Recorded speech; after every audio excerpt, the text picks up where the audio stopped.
What if the role you've been dreaming about comes with a price you were never prepared to pay? Not money, not talent, something far more personal. Because behind the glamour of movies, fame, red carpets, and millions of fans, there is a side of the entertainment industry that rarely makes it onto the screen. A world where a powerful person can look at a struggling newcomer and say, "I can make your career."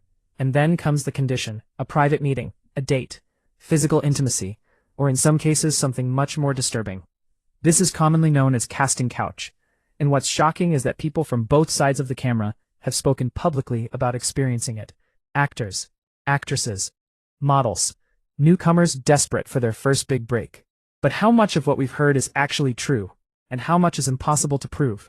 That's where this story gets complicated. One of the most controversial cases involved a model and writer named Rina Golan. In 2010, Golan published a book called Dear Mr. Bollywood: How I Fell in Love with India, Bollywood, and Shah Rukh Khan. But instead of simply talking about her experiences in India, she made serious allegations about people within the entertainment industry. She named several prominent figures, including filmmaker Subhash Ghai, director Anis Bazmi, singer Anup Jalota, and physiotherapist Ali Irani. According to Golan's account, she had received offers that appeared to connect professional opportunities with personal or sexual favors. She alleged that Ghai told her he wanted her to trust him and surrender completely.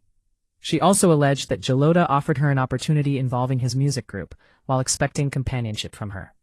And regarding Ali Irani, she described an alleged conversation in which he suggested that he could open doors for her career if she became involved with him. But here's where we have to slow down. These were allegations, not proven facts. The people named in her book denied the accusations. Anis Bazmi said he did not know her and dismissed the claims. Anup Jalota acknowledged knowing her, but denied the allegations. Subhash Ghai also rejected the accusations. So the question remains, what really happened behind those closed doors? We may never know. But a few years earlier, another incident had already shaken Bollywood. In 2005, India TV conducted an undercover sting involving actor Shakti Kapoor. An undercover journalist approached him while posing as someone looking for work in Bollywood. During the recorded conversation, Kapoor appeared to discuss helping her enter the industry, while also making sexual advances and discussing physical intimacy. But then something even more controversial happened. He mentioned several famous actresses while talking about how people allegedly progressed in Bollywood. Those actresses strongly objected to having their names associated with the claims. The footage created a massive public controversy. Kapoor later apologized and claimed the footage had been altered and that he had been provoked into making those comments. Whether every part of the recording represented the full context or not, his reputation took a major hit. And then another sting operation created another controversy. Television personality Aman Verma was recorded during an undercover interaction involving a woman seeking opportunities in the entertainment industry. The footage appeared to show him making inappropriate advances. Verma denied the implications of the recording and claimed that portions had been edited to change the context. He later took legal action against the channel. Again, the public was left with two competing versions of the story. And that's an important pattern when discussing casting couch allegations. There are people who have spoken openly about their experiences. There are recordings, there are accusations, and there are denials, but not every allegation can be independently established as fact. One of the most discussed examples involved actress Mahima Chaudhry.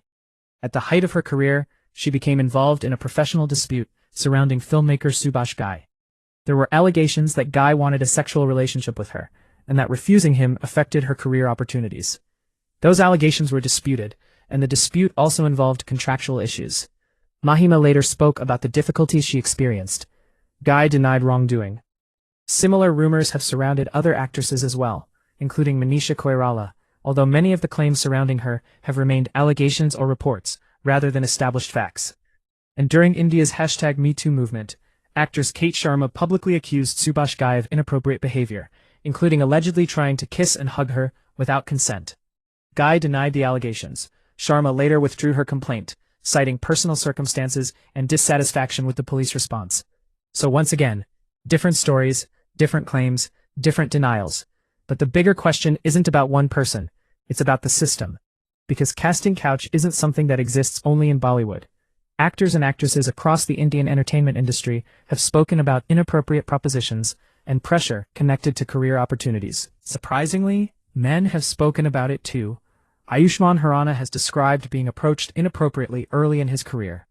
Other actors, including Ranveer Singh, Harshvardhan Rane, Aftab Shivtasani, and Ravi Kishan, have also spoken publicly about uncomfortable or inappropriate experiences, because exploitation doesn't care whether you're male or female. It cares about power, and the people with the least power are usually the easiest to target. Imagine arriving in a city with a suitcase, a dream, and no connections. Then someone tells you, "I know people. I can get you an audition. I can get you a major role. I can change your life." For someone who has spent years dreaming about becoming an actor, that opportunity can sound impossible to refuse. Then comes the catch. You have to compromise. Some people walk away, some speak about what happened, and some remain silent, because they're afraid that saying no could mean losing the career they'd spent years building. That's why the casting couch conversation isn't really about sex. It's about power being used against vulnerability. And it's not limited to entertainment. The same pattern can appear anywhere there is a huge difference in power between the person offering an opportunity and the person desperate to receive it. A job, a role, a promotion, a connection, a shortcut. And that's perhaps the darkest lesson here. Because when someone tells you, "I can make your dream come true," you have to ask yourself one question. What are they asking me to give up in return? Talent may take longer, success may take longer, but a shortcut offered by the wrong person can cost far more than time. So if you're an aspiring actor, model, creator, or anyone chasing a dream, never let desperation convince you that exploitation is the price of success. Because the brightest industries can still have dark corners. And sometimes, the most dangerous door isn't the one that keeps your dream out. It's the one that promises to let you in. This is S Codex. Like, share, and subscribe for more stories hiding behind the surface.